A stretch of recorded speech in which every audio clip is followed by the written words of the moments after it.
saya dengan NIM L13123333. Saya dari kelompok 2, mata kuliah Kebijakan Kehutanan.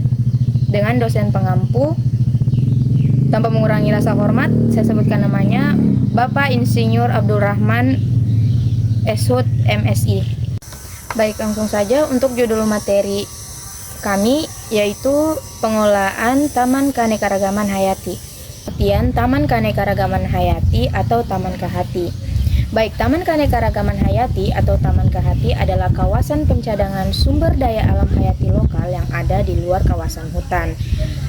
Fungsi utama dari taman ini biasanya sebagai konservasi in situ dan atau ex situ, terutama bagi tumbuhan yang penyerbukan dan penyebaran bijinya tergantung pada satwa tertentu, seperti burung, kelelawar. Kemudian, Taman Kehati merupakan kawasan yang bisa dibangun dan dikelola oleh berbagai pihak, mulai dari pemerintah daerah, swasta, hingga individu dengan luas minimal sekitar 3 hektar. Berbeda dengan taman nasional yang berupa kawasan hutan alam asli dan kebun raya yang lebih kompleks. Taman Keanekaragaman Hayati adalah bentuk konservasi yang lebih fleksibel dan dapat dibuat di berbagai lahan, termasuk lahan yang tidak produktif. Fungsi utama dari Taman Keanekaragaman Hayati adalah melindungi flora dan fauna lokal yang memiliki nilai konservasi yang tinggi, serta menjaga keberlangsungan ekosistem yang kritis, terutama yang melibatkan interaksi antara tumbuhan dan satwa sebagai agen penyerbukan dan penyebaran biji.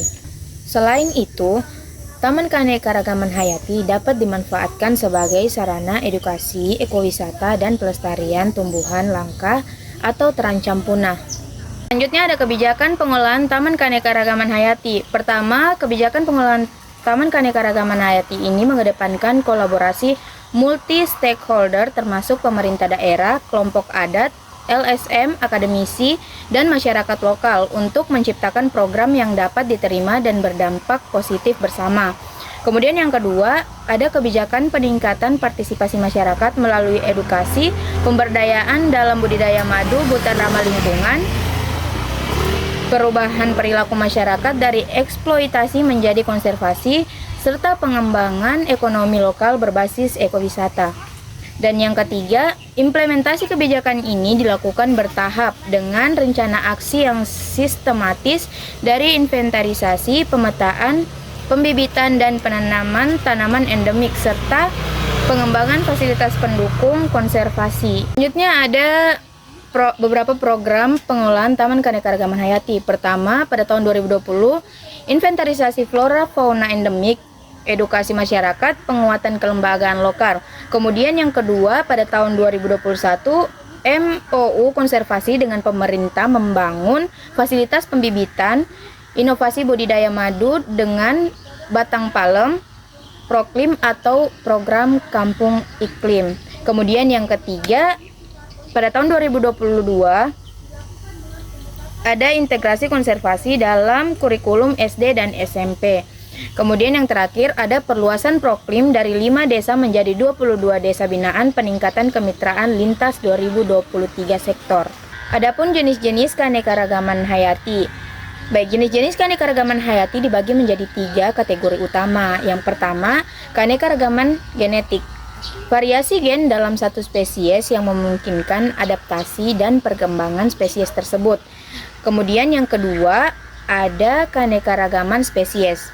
Keanekaragaman spesies berbagai jenis makhluk hidup seperti tumbuhan, hewan, dan mikroorganisme. Kemudian yang ketiga ada keanekaragaman ekosistem, keanekaragaman habitat dan komunitas makhluk hidup di lingkungan yang berbeda seperti hutan, danau, terumbu karang, dan mangrove. Baik, kemudian yang terakhir ada kesimpulan. Dengan permasalahan ditemukan pada ekosistem di Taman Keanekaragaman Hayati Kokolomboy, Sulawesi Tengah, meliputi perilaku penebangan pohon palem hutan, guna sarang budidaya madu hutan, penurunan keragaman hayati endemik Pulau Sulawesi, dan satwa endemik langka Taman Keanekaragaman Hayati Kokolomboy, Sulawesi Tengah, yaitu Arsius Pulau Paleng. Kemudian ada gagak banggai, tuntutan pemanfaatan sumber daya alam secara berlanjut dan solusi mengatasi emisi karbon hasil produksi migas dilakukan dengan pendekatan ekologi, sosial, ekonomi, dan sosiokultur approach. Kebijakan kehutanan di sini menekankan pentingnya konservasi keanekaragaman hayati melalui pengelolaan taman keanekaragaman hayati yang melibatkan berbagai stakeholder demi kelestarian sumber daya alam hayati lokal dan dukungan terhadap fungsi sosial ekonomi masyarakat. Jadi itulah hasil dari tugas kelompok mata kuliah kebijakan kehutanan yang berjudul pengelolaan taman keanekaragaman hayati. Saya Asma Maulidia mengucapkan banyak terima kasih kepada Bapak Insinyur Abdul Rahman SHUT MSI. Sekian dari saya. Assalamualaikum warahmatullahi wabarakatuh.